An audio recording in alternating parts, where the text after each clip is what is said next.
tengo el honor, el gusto, la satisfacción de traer para ustedes al rector José Virtuoso de la Universidad Católica Andrés Bello, el además doctor en historia, obviamente también un experto en temas teológicos, más allá de los terrenales, y es una persona que ha estado en la primera fila en los últimos meses y años en busca de una solución, de aportar algo a una solución pacífica, constitucional y democrática a la severa crisis venezolana.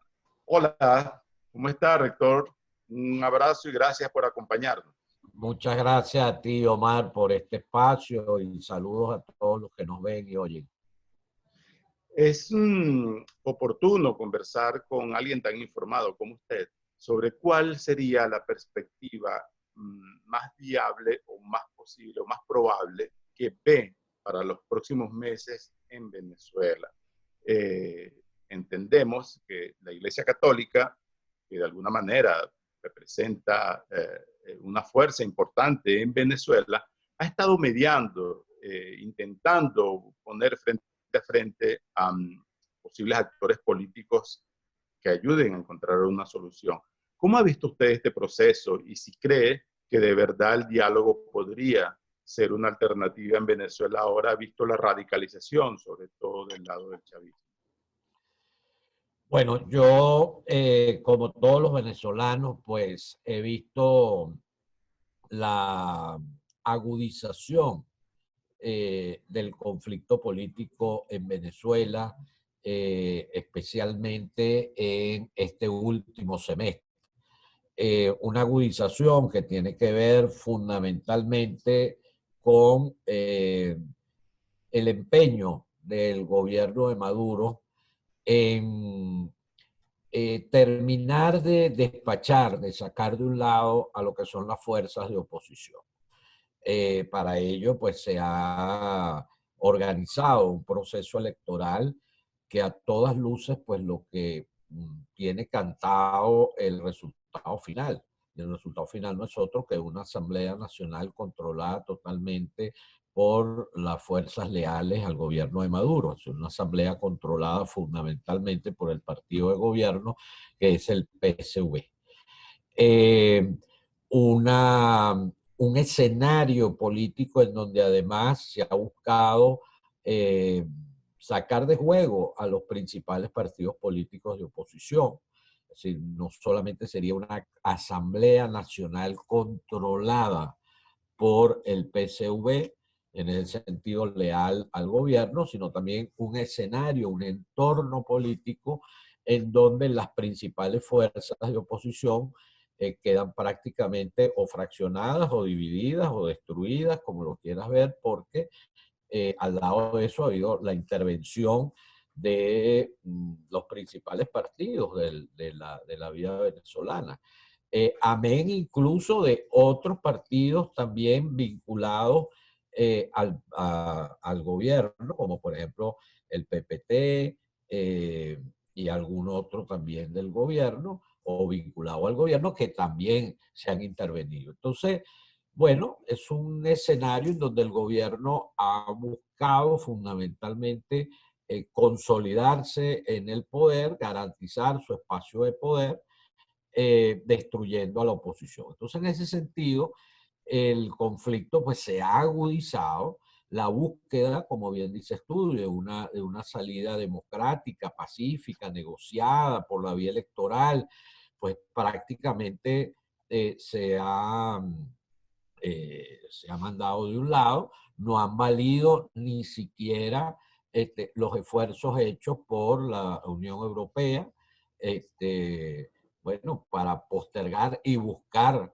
para postergar el proceso electoral. En el fondo, digamos, el eje de esa estrategia o de ese intento estaba en crear una suerte de interín o paréntesis que permitiera una negociación bajo el tema de las condiciones políticas, pero ya sabemos que no se reduce estrictamente a las condiciones electorales, sino que va un poco más allá. Ese también fue el intento de Capriles. Pero la verdad es que vamos a avanzar hacia un último trimestre del año en donde el gobierno seguirá llevando con todo su vigor esta estrategia de reposicionamiento, de control del espacio político venezolano. Ahora, rector, en los últimos meses, pocos meses, la Iglesia Católica emitió un comunicado muy fuerte intentando hacer que los partidos políticos definieran una estrategia más clara o más precisa sobre qué hacer, aparte de llamar a la abstención. Enrique Capriles, quien a estas alturas está desaparecido en acción, por cierto, no sabemos qué ocurrió con su movimiento, no se ha pronunciado. Creo que estuvo muy cercano en esa negociación, en esa conversación con la Iglesia Católica. Él es un hombre de formación cristiana, y se acercó mucho a ustedes, de alguna manera, digo ustedes como representantes también de católico, ¿no? Sería que a este movimiento lo tomaron por tonto, digamos, es decir, tontos útiles para el chavismo, los aprovechó para darle un barniz de discusión a esta imposición que usted menciona.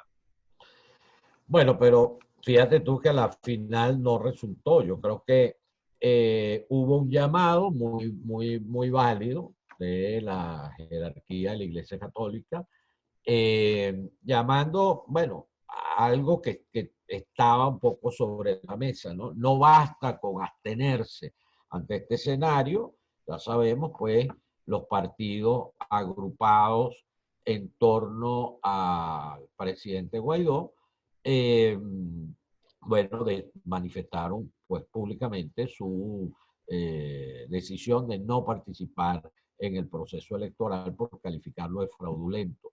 Ante ese escenario, la Iglesia Católica, a través de ese comunicado, llamó claramente a que la abstención no era suficiente, que además tenía el gran peligro de generar inamovilidad, de dejar sin salida a cualquier otro tipo de acción. Y ciertamente esos son unos riesgos pues muy serios. Comparaba allí con lo que pasó en el año 2005, y ha podido pasar en otros momentos también. Eso generó, creo que eso tuvo un efecto importante porque generó realmente muchísima discusión, como que convulsionó las aguas, y ese fue un efecto terremoto que venía bien en ese momento. Bueno, pues yo creo que Capriles en ese, digamos, en la ola de ese llamado, impulsa fundamentalmente este acercamiento al gobierno, buscando al gobierno de Maduro, buscando abrir ese espacio para la negociación de condiciones. Y en eso hay que decir, pues, que ciertamente Capriles fue arrojado, impulsó un esfuerzo importante, porque efectivamente el esfuerzo de Capriles fue, bueno, no tenemos condiciones, compartimos que no hay condiciones electorales, que no hay condiciones políticas, vamos a tratar de luchar, y luchar en este sentido significa vamos a acercarnos al gobierno para ver si es posible presionar por unas condiciones electorales distintas.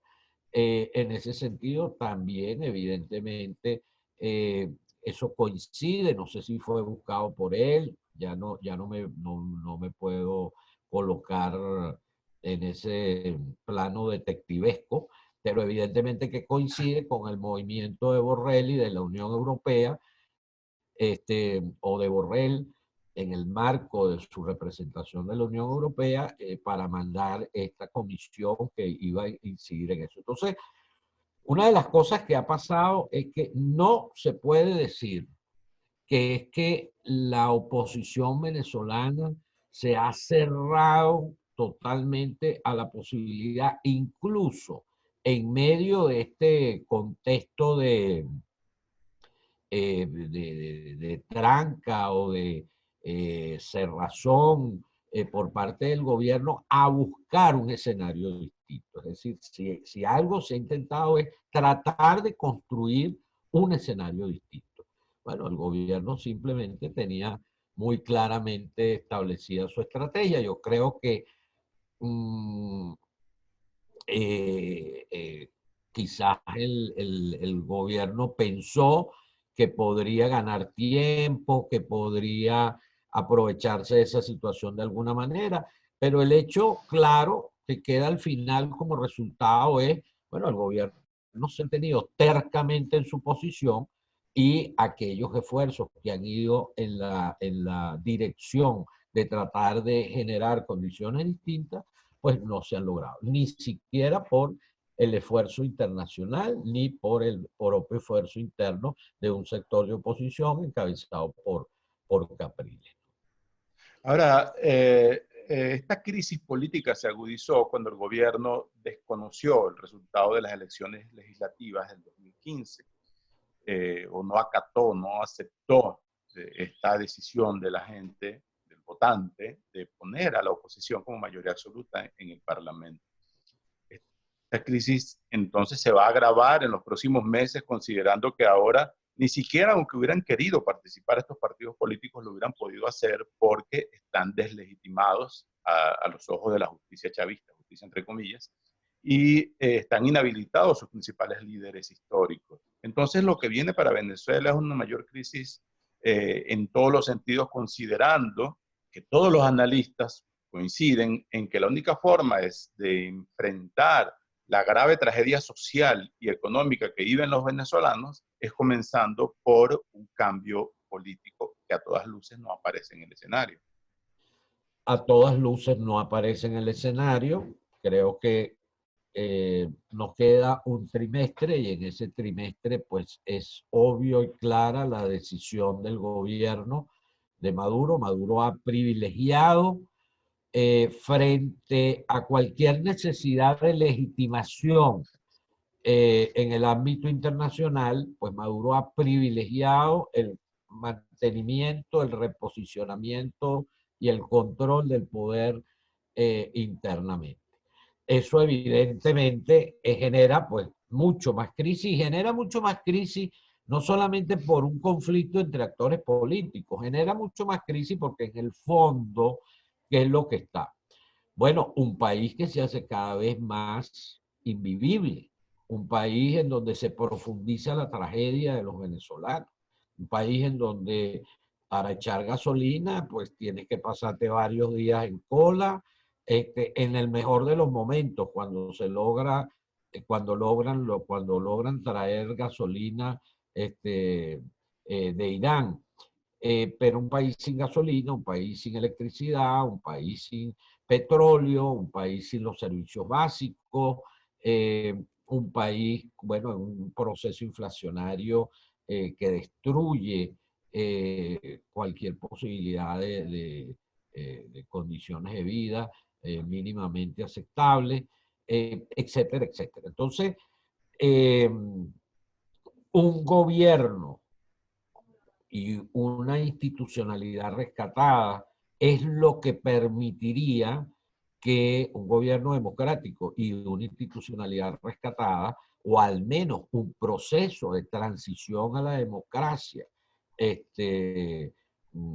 aceptado fundamentalmente a nivel internacional e interno, es lo que daría posibilidad a que se puedan articular todo un conjunto de esfuerzos, a que entre capital nuevo al país, a que tengamos inversiones externas, a que haya distintas formas de apoyo internacional, etcétera, etcétera. Entonces, el agravamiento de la crisis política es agravamiento de las condiciones de vida y de las condiciones en general del país. Y en ese contexto, la respuesta que el gobierno da, y a eso vamos también, es, bueno, la ley antibloqueo.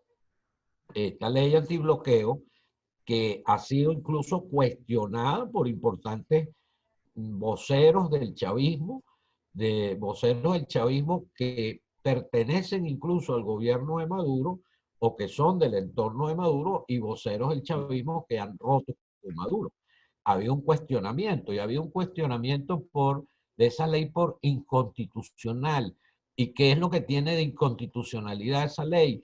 Bueno, fundamentalmente que le da manos libres totalmente al Ejecutivo Nacional para que pueda desarrollar distintos tipos de contratos, disponer de bienes públicos, disponer de empresas públicas, privatizar empresas públicas y todo eso sin ninguna transparencia, sin ningún control, etcétera, etcétera. Los analistas dicen que estaríamos yendo a una suerte así como de régimen al estilo ruso, y donde, Ujú. bueno, prácticamente el Estado dispone con un conjunto de empresarios privados del ámbito internacional, fundamentalmente también del ámbito nacional, pero bueno, sin ningún proceso transparente de control, etcétera, el manejo de la economía. Eh, bueno, eso nos coloca en un ámbito muy peligroso porque eh, bueno, significa entregarle la vida económica del país eh, a distintos actores eh, sin ningún control de la sociedad. Entonces, la ley antibloqueo lo que significa es ley manos libres, pues, manos libres para poder organizar internamente movimientos que de alguna manera a la luz del gobierno pues destranque el tema de la paralización de la industria petrolera, de la paralización, bueno, de otros rubros importantes de la economía. Pero es paradójico porque esa ley nace con ilegitimidad de origen, porque viene de la Asamblea Constituyente, que no es reconocida, como usted ha señalado, además es anticonstitucional, y tiene unos pasajes bien raros de confidencialidad.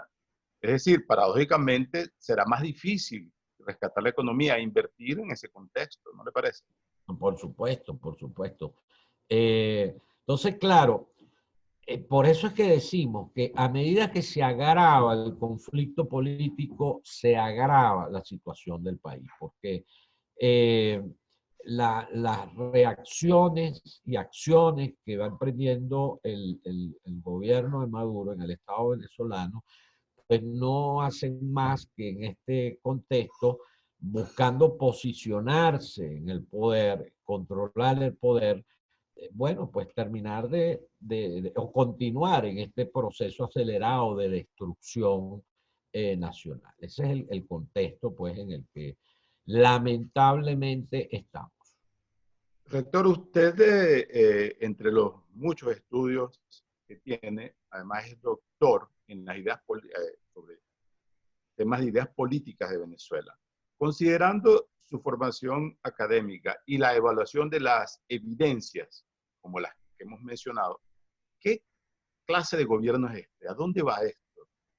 ¿Qué es lo que, cuál es con modelo y qué cree que podría ocurrir en Venezuela desde el punto de vista del régimen de gobierno?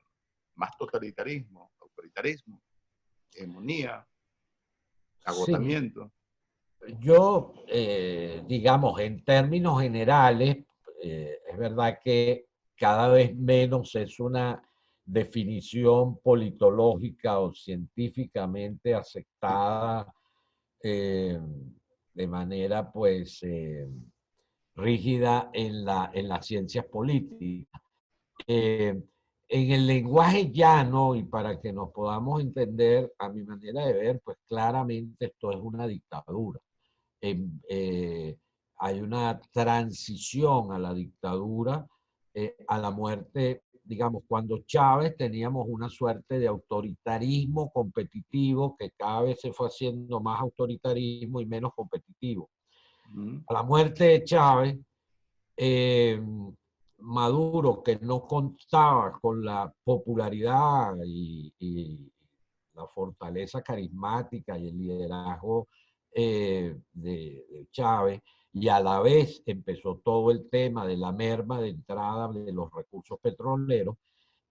Bueno, Maduro no hizo otra cosa, no tomó otra vía que consolidarse en el poder por la vía del ejercicio puro y duro del mismo poder que tenía y evidentemente desconociendo cada vez más las reglas institucionales establecidas.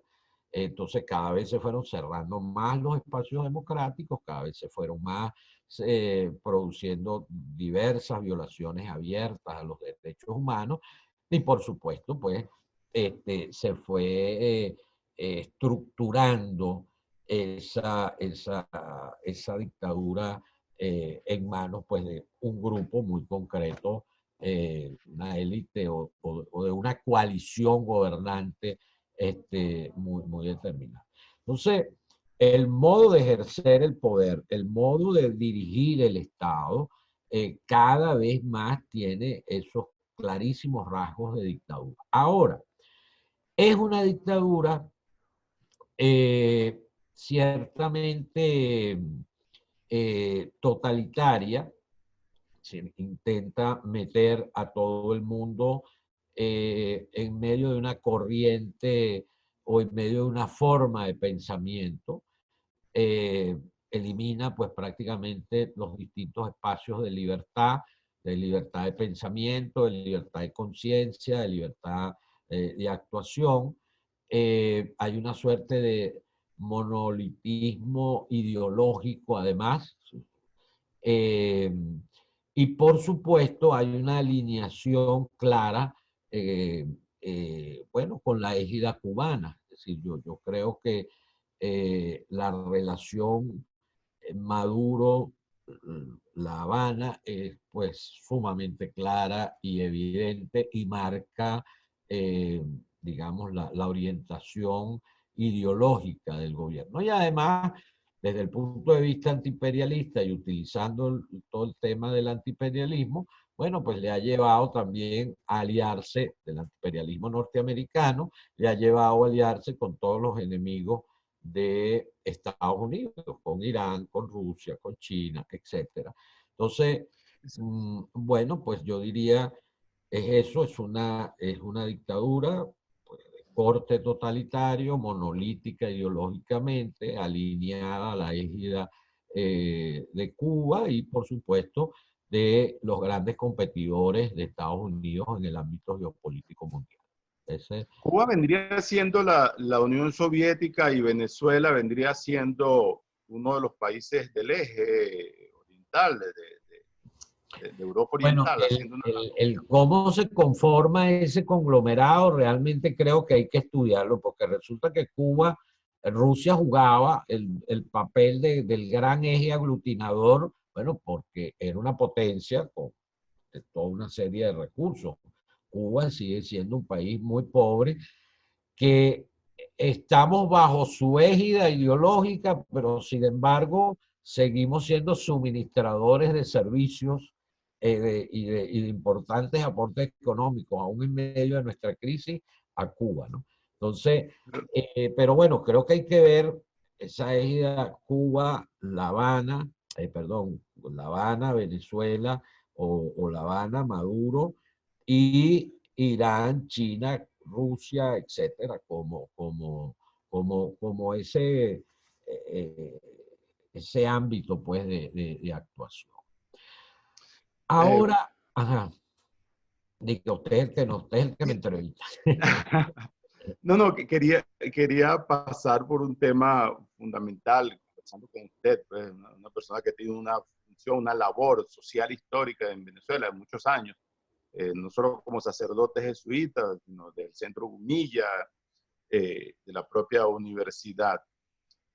Además, como máximo representante de la principal universidad de Venezuela. Cuando usted hablaba de los aspectos sociales, hay uno que preocupa muchísimo, que es el educativo, porque en medio de la parálisis ocasionada por la pandemia, entonces el gobierno sale con esta única alternativa de la educación a distancia por Internet en el país con el peor Internet de América.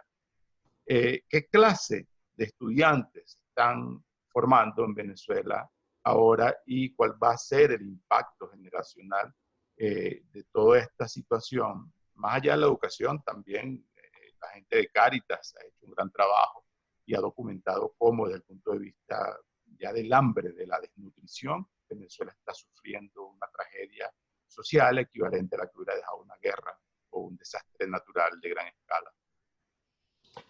Mira, en el tema educativo es realmente lamentable lo que nos está pasando, en primer lugar en el mundo entero, y nosotros como parte de ese fenómeno lo estamos sufriendo, todo este paso de la educación en modalidad presencial a la educación en modalidad en línea o a distancia, eh, bueno, ha supuesto unos cambios realmente muy duros para la familia, para el estudiante, para el docente, para las instituciones. eh, y eso, bueno, pues ha impactado en el mundo entero y evidentemente a nosotros también nos ha impactado. A nosotros nos toma además eso en un contexto en donde las instituciones educativas están sumamente golpeadas. Eh, a todos los niveles, desde la educación inicial, básica, media, hasta la educación universitaria. Desde el punto de vista universitario, por ejemplo, bueno, ya sabemos las graves deficiencias de infraestructuras, de equipos, de laboratorios que tienen nuestras universidades nacionales. No es de gratis, ¿no? Eso es fruto de una crisis acumulada desde hace mucho tiempo. Entonces, claro, en este contexto de educación a distancia, en la que requiere pues, muy buenas instalaciones, eh, o más que instalaciones, infraestructura eh, eh, que permitan, pues efectivamente, a nivel de equipos, de programas, etcétera, la educación en línea, bueno, pues ya ahí tienes ya unas carencias muy profundas. Pero eso que vemos en las universidades también ha pasado en las instituciones este, educativas aguas abajo. Entonces, lo primero es que tanto por deficiencia de las instituciones educativas como por las propias deficiencias de la familia y en general de las condiciones de conectividad del país, que es conectividad, que es electricidad, que es todo eso, bueno, pues realmente mm, los alcances, los resultados de todo lo que fue el desarrollo del proceso educativo a todos los niveles en el semestre pasado, pues son, pues la verdad que muy pobres y muy, digamos, de acuerdo a distintas instituciones que han estudiado este tema, de acuerdo con la Federación Venezolana de Maestros, de acuerdo a distintos pronunciamientos que ha habido, pues hay un descontento muy grande en esta materia. Eso, por supuesto, va a suponer un rezago muy importante y que va a tener connotaciones pues, importantes en el largo plazo. Los que estamos intentando responder a este tema, bueno, pues fundamentalmente son las instituciones privadas, porque, bueno, pues tienen recursos propios y pueden, digamos, enfrentar esta situación, por supuesto, las condiciones eh, institucionales, las condiciones de estructura fundamentalmente o de acondicionamiento a nivel de estructuras, de equipos, de funcionamiento en muchas de las instituciones privadas, efectivamente les ha permitido poder enfrentar de mejor manera esta situación y han respondido. Pero estamos hablando de un sector muy pequeño dentro del gran sector de la educación en Venezuela. Pero entonces, considerando ese aspecto educativo con el de salud, el de infraestructura y servicios, este es un país que aparentemente está postrado y además inmovilizado políticamente, porque el escenario por el que nos hemos paseado es de una especie de resignación o de poca posibilidad de cambio. ¿Qué cree usted que hará el venezolano común, que hará la gente, lo que llaman erróneamente, sobre todo los izquierdistas, la masa? Si el país está gobernado por una minoría que tiene un rechazo cercano al 85%, pero tiene las armas, ¿se puede perpetuar algo así? Bueno, pues me gusta mucho tu pregunta porque nos coloca un poco o nos introduce ya a empezar a hablar del futuro y de los retos, ¿no? Yo creo que nosotros tenemos que ser muy claros en el diagnóstico, no nos podemos engañar con el diagnóstico del presente. El diagnóstico del presente es calamitoso. La tragedia humana, social que vivimos es realmente muy angustiante para la gran mayoría de los venezolanos y a la luz de hoy, bueno, lo que tienes es un gobierno eh, eh, que podemos caracterizar claramente, como lo hemos dicho ya, como, bueno, pues una dictadura realmente eh, represiva y con elementos pues que lo pudieran caracterizar pues de totalitarismo, es bueno que domine y que impera. Entonces en ese contexto, lo que realmente nosotros tenemos que trabajar y tenemos que desarrollar es por dónde pueden venir las posibilidades de cambio, por dónde pueden venir las posibilidades, las alternativas de futuro. Eh, y no porque no lo tengamos claro hoy, no quiere decir que no las haya. Sí, yo creo que lo último que podemos perder los venezolanos es la capacidad de soñar, de pensar, de idear, de imaginar. Yo siempre he dicho, lo peor que le puede pasar al pueblo venezolano es naturalizar su tragedia. Lo peor que nos puede pasar como sociedad es decir, bueno, mira, ya peor no podemos estar, esto no tiene salida, aquí pues simplemente resignarse y cuando podamos hacer algo nos vamos de este país.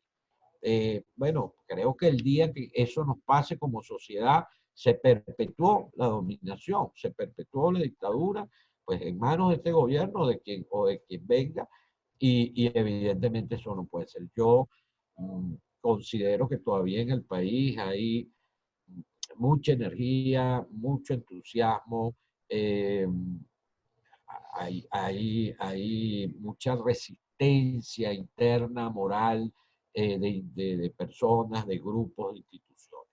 Entonces, creo que el primer gran reto que tenemos entre manos los venezolanos es rearticularnos en una verdadera estrategia, porque todas las que hemos tenido son verdaderas, quito el verdadero, pero eh, reagruparnos en una estrategia de cambio en el nuevo contexto. Creo que es necesario evaluar lo que nos ha pasado, evaluar dónde han podido, por qué las estrategias no han asumidas hasta ahora no han resultado exitosas. Eh, Eso hay que evaluarlo. Evidentemente, uno puede decir, hay una serie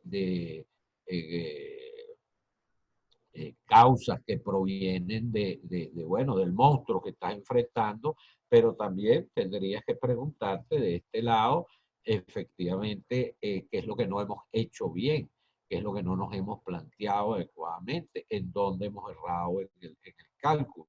Esa evaluación serena, hay que hacerla y sobre esa evaluación serena hay que, bueno, reagruparse en torno a una estrategia de cambio que responda a estas condiciones de contexto, es decir, de un gobierno mm, mucho más, de un gobierno como el de Maduro, mucho más posicionado en el control del país que lo que estaba hace un año, este, pero en medio también de una población que, como muy bien dices tú, rechaza en un 80% ese dominio, en medio de un país que quiere salir de esta situación y que está agobiada por esta tragedia, en medio de un contexto internacional que cada vez está más claro de lo que ocurre en Venezuela, eh, pero que también en medio de una oposición y de unas fuerzas políticas que activan el cambio mucho más reprimidas, mucho más controladas, mucho más cercadas.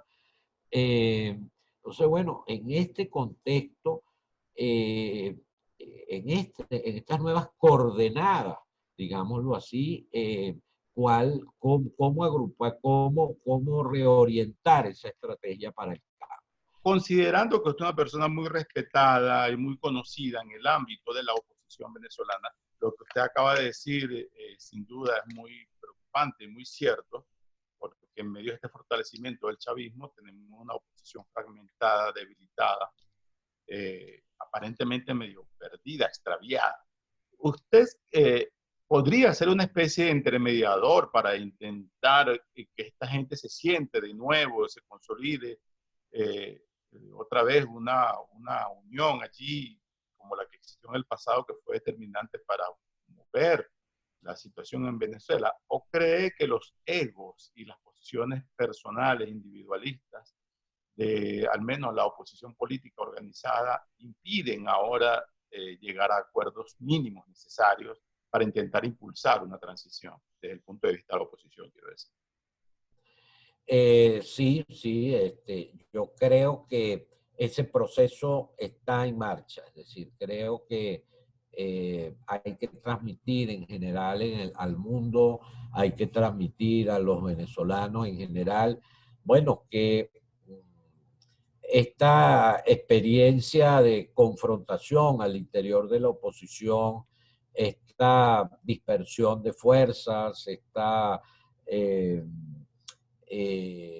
desunión que se ha manifestado, estas rupturas que se han manifestado fruto de la diversidad de opiniones, bueno, ha sido un momento trágico en medio de, digamos, de la terrible situación que vivimos.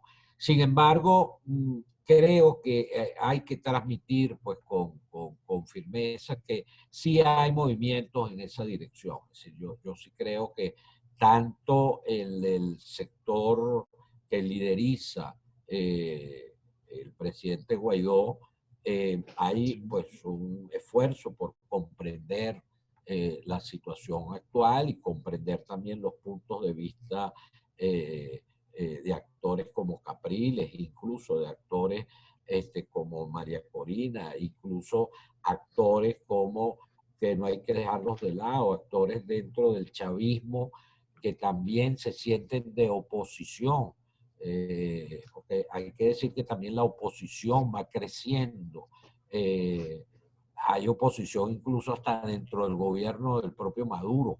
Hay oposición de grupos del chavismo que han roto con Maduro y que se sienten fuera un poco del contexto del chavismo más clásico y tradicional, como otros que se sienten más vinculados. Y por supuesto, dentro de todo el mundo de oposición, pues siguen las... Entonces, eh, creo que sí viene un momento que se está preparando, creo que un momento que está en la conciencia de todos, para volver a reagruparse como una fuerza unida en torno a una estrategia. Porque en realidad lo que está en juego ahorita es la estrategia. ¿Cuál es la estrategia a seguir? La división entre Capriles y Juan Guaidó, por personalizarlo en dos nombres, no es una división simplemente de que me caes bien o me caes mal, no es un problema de tipo personal, son percepciones, acentuaciones de aspectos de la estrategia, bueno, que se visualizan como contrarios y distintos. Y lo mismo también uno puede decir de otros actores. Entonces, esta necesidad de unirse en torno a una estrategia compartida. Y una estrategia compartida significa un diagnóstico común y significa un acuerdo sobre cuáles son las principales líneas que se van a impulsar para ese cambio. Esa discusión está sobre la mesa, esa discusión siento que viene, que se está preparando para ella. Creo que simplemente ya dejamos atrás la discusión acerca de el contexto electoral planteado para el 6 de diciembre. Yo creo que está claro lo que va a pasar ahí. Bueno, unas elecciones que no cuentan con el respaldo nacional e internacional, en donde el gobierno hará lo imposible por movilizar a un grupo de participantes. Efectivamente se darán esas elecciones, terminará asumiendo una asamblea, instalándose una asamblea pues, con abierta y clara mayoría a favor del gobierno de Maduro. Y bueno, en ese sentido, esa estrategia va y está a todas luces clara y puesta en escena. Entonces, sabiendo que ese es el derrotero, quizás este momento bueno, puede ser propicio para el reencuentro de esa fuerza de oposición en torno a la estrategia a seguir, porque el mundo sigue, porque Venezuela sigue adelante, porque Venezuela no se acaba el 6 de diciembre, porque aquí seguimos los venezolanos, porque los partidos siguen estando allí, el descontento sigue estando allí, las necesidades de cambio siguen estando allí, y en torno a eso, bueno, es que tenemos que mirar ese futuro con serenidad, desde la sana autocrítica, bueno, desde un debate que evidentemente el debate siempre eh, comienza siendo tumultuoso, comienza siendo confrontativo y duro, pero bueno, se va decantando hacia mayores rutas de claridad. Entonces, yo creo que ese proceso viene y evidentemente, bueno, hay un conjunto de actores en la sociedad venezolana, entre los que, bueno, yo me cuento, que, bueno, pues estamos a la orden para lo que podamos ayudar y facilitar y ayudar en ese proceso. Como digo, hay un conjunto de venezolanos que no pertenecemos a ningún partido político, bueno, que nuestro interés es más como ciudadanos, más como representantes de instituciones concretas que estamos en esa disposición de ayudar al cambio en general del país. Ahora, ese 6 de diciembre, como usted ha dicho, será un día D y el gobierno va a buscar legitimarse para intentar atraer inversiones y dar un último intento de rescatar la economía. Pero ¿por qué se dice exactamente que son fraudulentas? Que es un fraude anticipado lo que va a ocurrir. Bueno, mira, yo creo que hay desde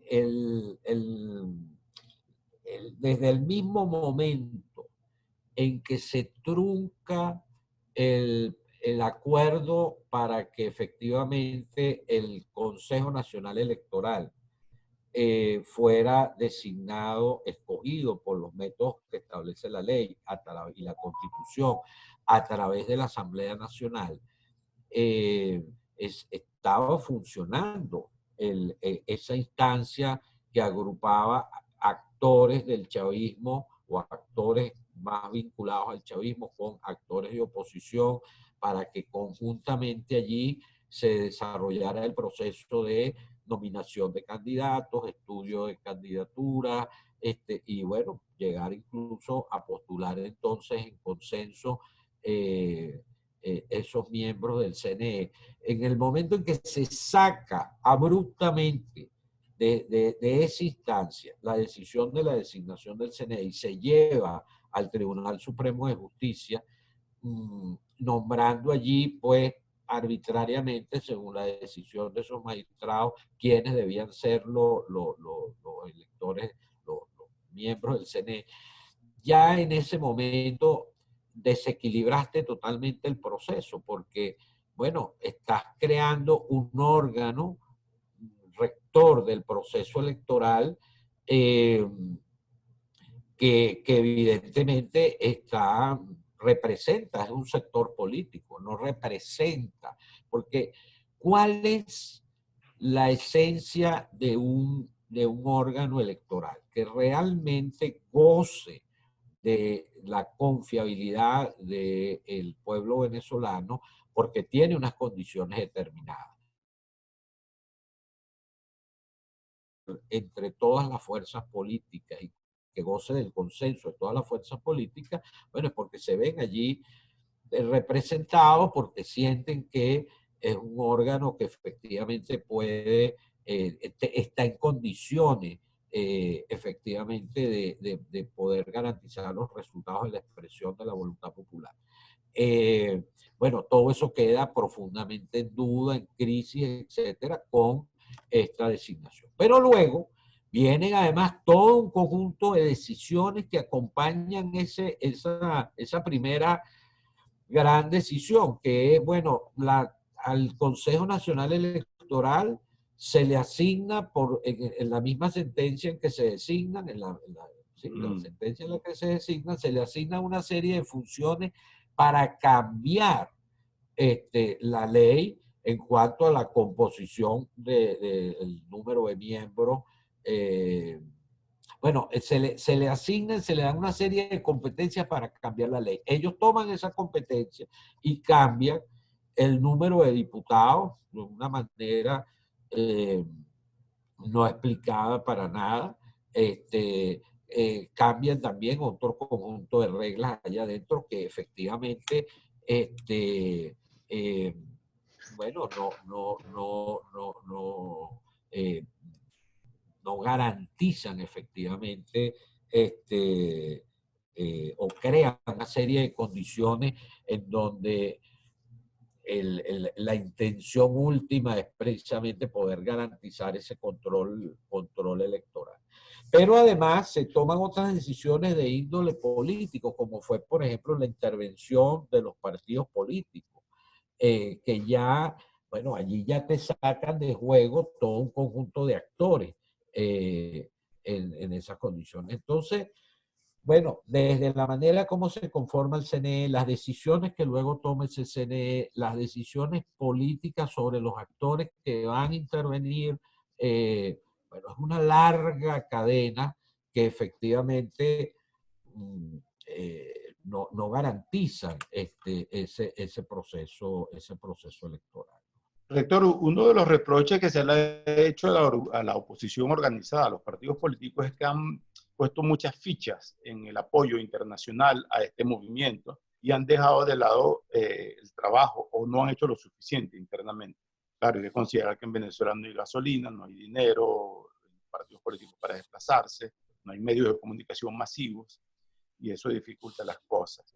Pero cree que en este cambio de estrategia que ellos estarían buscando habría una mayor participación en la calle y qué aporte podría dar la Iglesia Católica considerando que mantiene una fuerte presencia en los sectores populares de todo el país, en campos y ciudades. Podría ser la Iglesia, los curas, activistas sociales más que políticos en función de mejorar las condiciones no solo en el cielo sino en la tierra. Bueno, mira, vamos por parte. Primero, con respecto a la primera pregunta, yo sí creo que una tarea fundamental es recuperar eh, la base de los partidos, la articulación y la capacidad de lucha de la base de los partidos. Los partidos políticos han sido muy golpeados por distintos, digamos, desde distintos frentes. Es decir, sus principales dirigentes han tenido que salir del país, han tenido que esconderse, bueno, y eso golpea porque un partido sin dirigentes o un partido sin liderazgo, evidentemente se desestructura como estructura de movilización política. Entonces, son partidos cuyos dirigentes han sido duramente golpeados.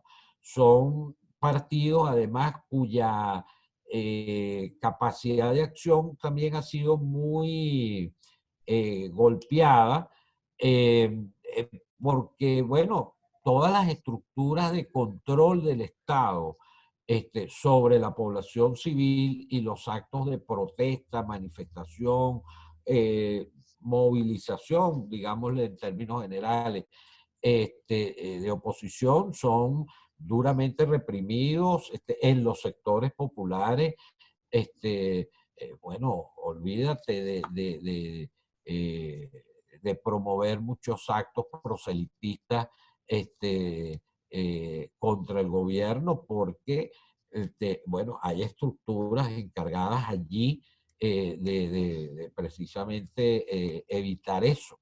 Entonces, eso ha hecho que los partidos se debiliten en sus bases, que la base estructural de los partidos, esos grupos, pequeñas células, comités, etcétera, que funcionan en las comunidades, que funcionan en los barrios, que funcionan en el campo, bueno, todos esos grupos y toda esa estructura que es la que hace que un partido esté capilarmente en todo el cuerpo social, bueno, prácticamente se ha ido destruyendo. Entonces, recuperar los partidos y la capacidad de los partidos en Venezuela es vital y es fundamental. Es decir, cualquier estrategia de cambio requiere que los partidos se fortalezcan, requiere que los partidos reorganicen su base social, que se estructuren allí donde la sociedad está, en las comunidades, en las empresas, en las distintas instituciones, es decir, que efectivamente sean unos partidos muy articulados en la vida y en el conjunto social venezolano. Eso es insustituible, eso no lo va a hacer una organización de la sociedad civil, eso no lo va a hacer la iglesia, eso no lo va a hacer nadie, porque los partidos tienen una función, digamos, especializada en la división social del trabajo político. Los partidos tienen una tarea muy específica que hacer, que es la Claro, movilización. Ajá. perdón la interrupción, pero considerando el tamaño del reto superior que hay ahora, ¿no será necesario que ese movimiento opositor tenga más dinamismo y más fuerza, más allá de los partidos políticos, la iglesia, Claro, los sindicatos, no, los gremios? estoy de acuerdo, pero estoy cargando las tintas sobre el tema de los Sí, partidos, porque no nos podemos plantear un movimiento de oposición política, un movimiento de cambio político sin partidos políticos o con partidos políticos muy debilitados. Una estructura, una pieza del rompecabezas son partidos políticos fuertes. Ahora, lo que es claro y notorio y está pasando en el mundo entero, es que las estrategias políticas no dependen, de los cambios políticos no dependen solo de los partidos políticos y mucho más en un contexto como el venezolano, en donde, bueno, hace falta reagrupar al país. Entonces, ahí sí viene la actuación de las organizaciones de la sociedad civil, la actuación de organizaciones tan importantes como la Iglesia Católica y las iglesias en Venezuela. Es decir, bueno, junto a la Iglesia Católica tú tienes otras confesiones religiosas estructuradas, organizadas, con una presencia muy importante en las comunidades que pueden contribuir tremendamente en la labor de generación de conciencia, de generación de organizaciones comunitarias y colectivas. Es decir, allá hay una tarea muy importante en donde todos nos tenemos que sentir agrupados, pero todos haciendo nuestro trabajo, porque los curas no somos líderes políticos, sino, bueno, pues somos líderes religiosos con una clara connotación social. O un empresario es un empresario, o una organización de empresarios es una organización primero de empresarios, pero que puede tener una clara connotación social y política. Entonces, por cierto, esa articulación es la que tenemos efectivamente que lograr. por cierto, históricamente Venezuela, incluso constitucionalmente un país laico, pero la Iglesia Católica ha tenido mucha fuerza, inclusive desde la época de la colonia y la independencia. Y la Esa tiene. fuerza, ese activismo se mantiene, se ha fortalecido, como ha ocurrido en los últimos años, los últimos meses. Mira, yo creo que la Iglesia Católica, ya por hablar de la iglesia en la que yo estoy, pues efectivamente es una institución que, en primer lugar, tiene un gran liderazgo religioso. Es decir, hoy en día los venezolanos mayoritariamente se definen como católicos. Bueno, digamos, cuánta profundidad hay en esa profesión religiosa es agua de otro cantar. Pero efectivamente tú le preguntas, o haces hoy en día una encuesta entre los venezolanos y le preguntas, pues, cuál es su religión, la gran mayoría te dirá que es católica. Por supuesto que hay otras confesiones religiosas que están presentes y que van creciendo, eso también es verdad. Esa iglesia católica que tiene un gran arraigo religioso, cultural en Venezuela, tiene además una presencia social muy importante. Es decir, las instituciones educativas, las instituciones de salud de la iglesia, los centros religiosos de la iglesia, las parroquias, por ejemplo, bueno, tienen una actuación en diversos ámbitos muy importantes. Es decir, una parroquia católica en una comunidad seguro que tiene incidencia, pues, en la vida cultural, en la salud, en el ámbito educativo, en esa zona. Entonces, la iglesia es una institución como muy arraigada en la sociedad venezolana por su función social, cultural, además de su característica propiamente religiosa. Entonces eso lo hace una institución vital a la hora de plantearse cualquier estrategia de cambio en Venezuela. Sí. Y respecto a Además sí, de lo que puede ser ya el liderazgo en materia de orientación de la opinión pública en diversos temas, evidentemente la iglesia también tiene una importancia muy grande. Bueno, perdón que te interrumpí más. sí, no, perdón, disculpe. La Universidad Católica, como referencia educativa en Venezuela, ha hecho una nueva ha innovado recientemente con este estatuto de convivencia que acaban de aprobar y van a poner en práctica. Es el tipo de señales de que el país puede, a pesar de toda esta tragedia, apuntar hacia la modernidad, hacia la búsqueda de mejores espacios. ¿En qué consiste eso y cuál sería justamente esa importancia? ¿Te refieres al protocolo para el Sí, tratamiento del abuso sexual, de la violencia de sí, género, etcétera, ¿no?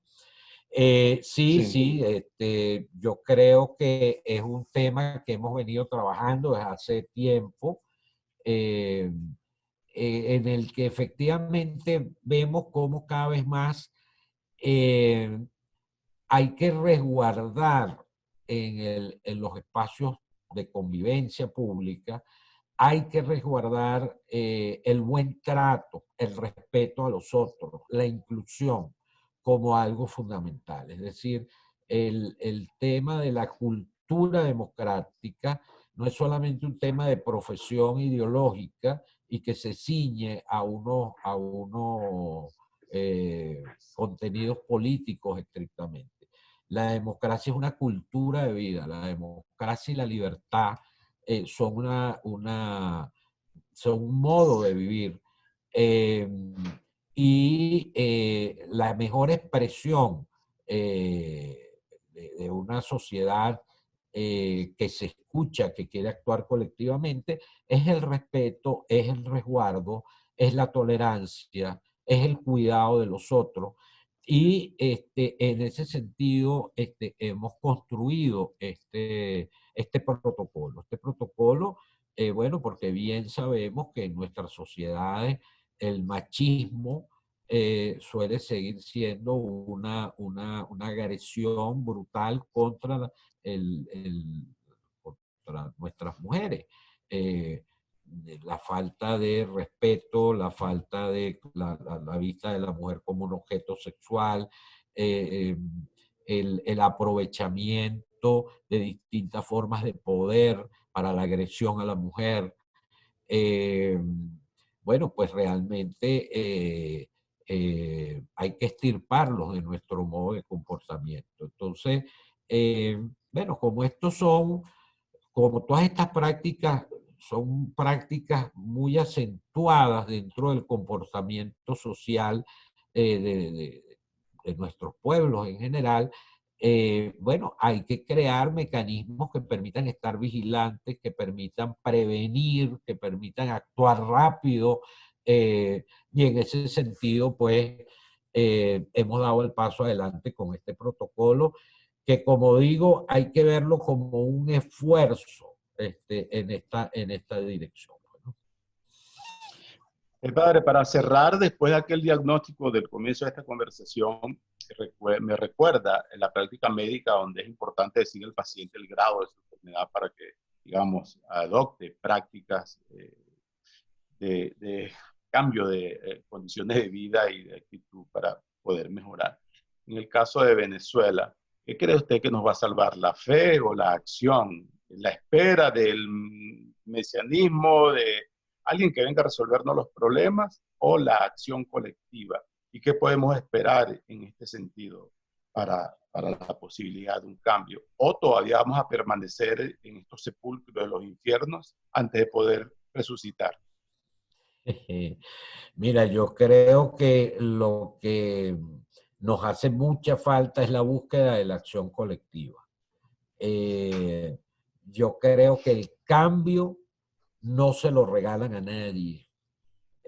Bueno, porque el cambio implica quitar unos privilegios para construir otras condiciones y otras posibilidades. El cambio es una liberación de unas condiciones nefastas para crear unas condiciones positivas. Entonces, el cambio significa lucha, significa unión, significa trabajo colectivo, significa un liderazgo capaz de generar esa fuerza colectiva. La principal tarea del liderazgo político en Venezuela es unirnos a los venezolanos. La principal tarea del liderazgo político es contribuir a articular a la sociedad venezolana en torno al cambio. El liderazgo venezolano en ese sentido político, su gran tarea es la convocatoria a la acción colectiva. Desde el punto de vista de los ciudadanos, nuestra tarea fundamental es activar todas nuestras fuerzas para sumarnos a ese cambio. Eh, Te digo, por ejemplo, lo que hemos visto en estas últimas semanas relativo a las protestas en Venezuela, a las protestas por agua, por servicios, por gasolina. ¿Qué es lo que quieren decir esas protestas? Chicos, que el ciudadano que está en condiciones menos favorables, el ciudadano que está totalmente desprotegido, no está dispuesto a echarse a morir. Ese ciudadano sale a la calle a reivindicar mejores condiciones de vida y se va a enfrentar probablemente con los colectivos del gobierno, se va a enfrentar con las fuerzas policiales del gobierno, se va a enfrentar a un Estado en donde no tienes ninguna garantía de tus derechos. Y ese venezolano, corriendo todas las consecuencias, sale a la calle y grita y dice: yo quiero cambio en este país y quiero y reivindico estas mejores condiciones. Entonces, si esa actitud de reclamar nuestros derechos, de exigir los cambios necesarios, de reivindicar mejores condiciones de vida, es una actitud generalizada en los venezolanos, bueno, me parece que todos estaremos contribuyendo enormemente a ese futuro. Entonces, eh, ¿cuál es nuestra tarea? Nuestra gran tarea es crear una gran unidad en torno a la reconstrucción del país y al cambio de condiciones para lograr esa reconstrucción del país. Y en ese sentido, yo soy yo soy un optimista convencido, es decir, de que en Venezuela hay todavía muchas capacidades para seguir empujando ese cambio. Estamos en un mal momento, políticamente en un mal momento, pero de ninguna manera creo que esto es, digamos, una condición permanente. Es un momento de esta historia política que vivimos los venezolanos que sabremos releer, interpretar, bueno, para poder construir ese futuro que tanto necesitamos. Y hay gente en esa tarea que usted menciona, ¿ya comenzaron a hacer la tarea o todavía no escuchan a gente como usted? Bueno, yo creo que en esa tarea se va avanzando, unos un poquito más rápido que otros, pero en esa tarea se va. Como te digo, yo siento que todo esto está en el ambiente, todo esto está en la cabeza de mucha gente, eh, y no me extrañaría de que efectivamente en poco tiempo logremos articularnos en esa dirección. Bueno, padre, no sé si se nos queda algún mensaje final que quisiera agregar como pastor de mentes y de almas que usted es, persona intelectual tan reconocido, tan activista sobre Venezuela. Ha sido un gusto para mí esta conversación de verdad. Bueno, no, muchas gracias, Omar. Digamos, quizás mi último mensaje es, no perdamos la esperanza en el sentido más activo de esa palabra. A los jóvenes, fíjate tú, no les gusta hablar de esperanza, porque esperanza suena a esperar. Esperanza suena como que tú te quedas aquí, bueno, a ver qué pasa, ¿no? No Algo me pasivo. refiero, sí, la esperanza a veces puede sonar a actitud pasiva. Eh, y la idea es precisamente todo lo contrario. La idea de esperanza es alguien que precisamente apuesta todo porque espera. Si no esperara, no apostará nada. Porque yo espero, porque yo estoy convencido de que las cosas pueden ser distintas. Bueno, por eso es que me empeño en la lucha de todos los días. Entonces, por eso yo sí creo que hay que recuperar hasta el significado de la palabra esperanza para no perderla, para tener por delante que sí es posible avanzar hacia nuevas condiciones de vida y hay que empeñarse en ellas, pues. Así que bueno, muchas gracias, Omar. Gracias a usted. Ha sido el padre José Virtuoso, sacerdote jesuita, rector de la Universidad Católica Andrés Bello, la más importante hoy por hoy de Venezuela, y un activista social importante en las luchas diarias de los venezolanos en todos los estratos sociales. Ha sido para mí un gusto llevarles esta otra conversación de Escenarios del Estímulo. Se despide de ustedes Omar Lugo, director del portal de noticias del Estímulo y corresponsal en Venezuela del portal español de Objective. Gracias por acompañarnos. Buenos días, buenas tardes, buenas noches en cualquier lugar del mundo donde se encuentren. Hasta pronto.